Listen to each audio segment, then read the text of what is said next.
Good tactical morning. I am a tactical laptop bag, and today marks the 11th week of development for Tactical Airsoft Training Simulator. So, what do I have for you guys this week? Well, actually, 2 weeks, because I have actually been working on this week for 2 weeks, if that makes sense. I kind of took like a half break for last week since it was New Year's, and I was just so exhausted from staying up until like 3 a.m. just doing ridiculously hilarious crap with my friends. And here I am now, ready to get back into the new year with more development in TATS. So you might have noticed I now have the Valve Knuckles controllers. They are absolutely amazing. I love them, and I know that like having controllers in game with your hands is not the greatest thing for Knuckles.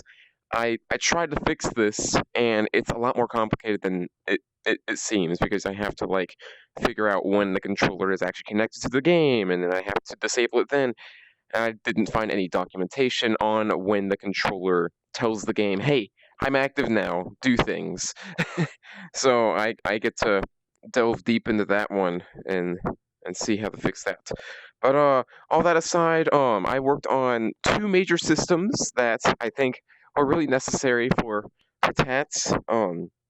They might not be too big on like gameplay or anything, but it is definitely necessary, and it took a while to implement, so it's gonna feel a little short.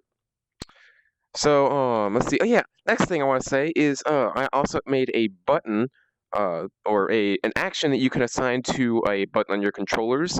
For Valve Index, I'm going to try to assign it to B, and it allows you to toggle the camera on and off from VR. That way, it will make it a lot easier if you're like your friends are watching. They're like, "Oh, what's going on?" You're like, "Oh, now you can see what's going on." So the other issue that I had was a Steam VR issue. It's an issue that's completely out of my control. They have to release an update to fix this. I can't assign bindings anymore, default bindings. You have to assign them yourself as of week 11. So all of these controller bindings for the Knuckles controllers will not work if you get this build once it actually comes out. You have to assign all the bindings yourself. It's really stupid. I know. I probably need to get the Steam VR beta to get this fixed, but I didn't have time to download that before this week was over. So I went ahead and just put my own bindings out there. I went, okay, if people really want to play with these controllers, they just have to make their own bindings. I'm sorry. I will hopefully this will be fixed by next week. I have no control over this. So yeah. All right. So, right. First things first, I'm gonna go ahead and spawn us a. That is not what I wanted. Spawn us an IREX, and also get a pistol magazine. So here we go. I'm gonna go ahead. Oh yeah, that works now. That's great. Okay. I'm gonna go ahead and load this up, chamber it, and when you're aiming down your gun, your hand's kind of shaky. I am not doing this on purpose. Hold on, let me hold up my elbow. There we go. Your hand kind of gets shaky. What in the world? Okay, your hand kind of gets a little shaky. As you can see, it's a little hard to aim. But the way I fix this is, in real life, when you hold a pistol and you want to like be really good at aiming, you hold it with two hands, right? And it like makes everything smoother.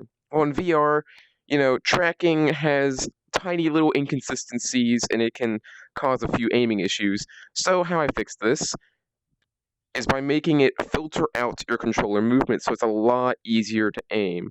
So you can see if I like put the controller just out of the range, I do this. You can see it's still kind of shaky, but if I hold it with two hands like that, it's pretty perfectly still. It allows you to make those sniper shots really easy, just like that.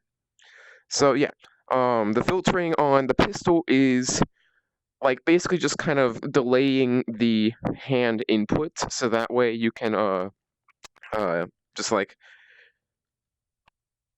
easily aim. It's fast enough so that if you have to whip over and shoot, it works, but it's also slow enough so that if you have to aim carefully, you don't have to like jiggle. That's interesting.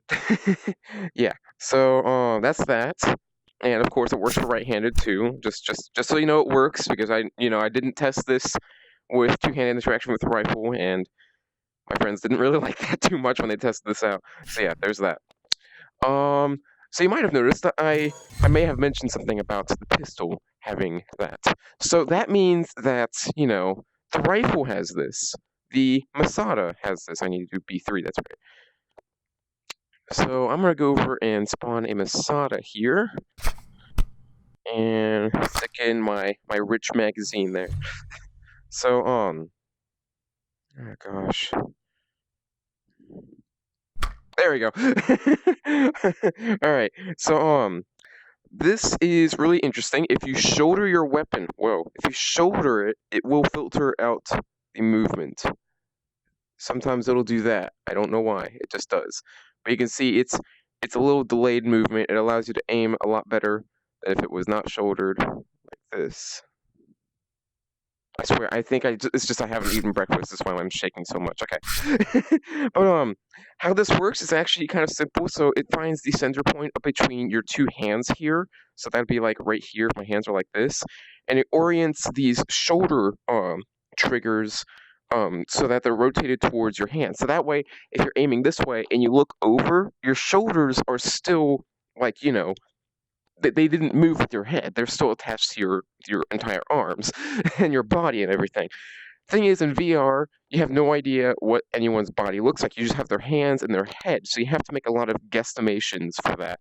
And it does add some helpfulness where you can do this, and I can still look away, and it's still filtering. You can see it's still pretty filtered. But if I move my arms, it also is still pretty filtered. It's actually a lot better than I expected. But if I do this, okay, yeah, that's not filtered. Yeah, so yeah, now it's not filtered, and it's just kind of gonna jiggle around all that good stuff when you try to aim.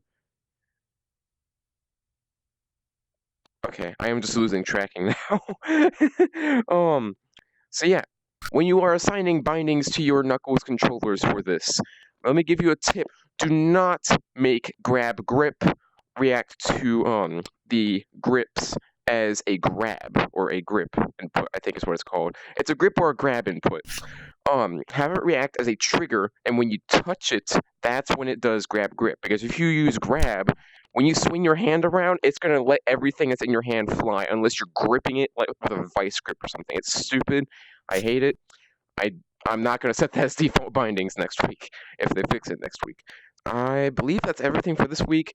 Next week, I think I'm going to try to get some interactions feeling better with these Knuckles controllers, especially with the vending machine, because there's still 3 interaction zones now, because I now have an interaction zone for the index finger, so you can touch buttons.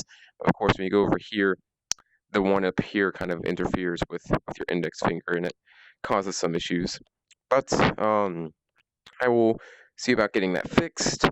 I'll also see about getting the finger tracking on the gun here working, because right now my ring and pinky finger are not touching the controller, but it's not showing that. Here, let me show you. I was like this, yeah. And it doesn't show that, so I'm going to see if I can't get some finger tracking on here and also keep the fingers closed when you have wands or controllers that don't have this kind of nice grip input. It might just straight up be a setting for you guys to set later on when I implement settings. You know what? I think I might start the design on the options panel, or perhaps model a shotgun and get that ready to implement. So, yeah, that's all I got for you all this week. I hope you all enjoyed, and I'll be back next week with some good interactions for these guys and better implementation of just everything. So, happy shooting.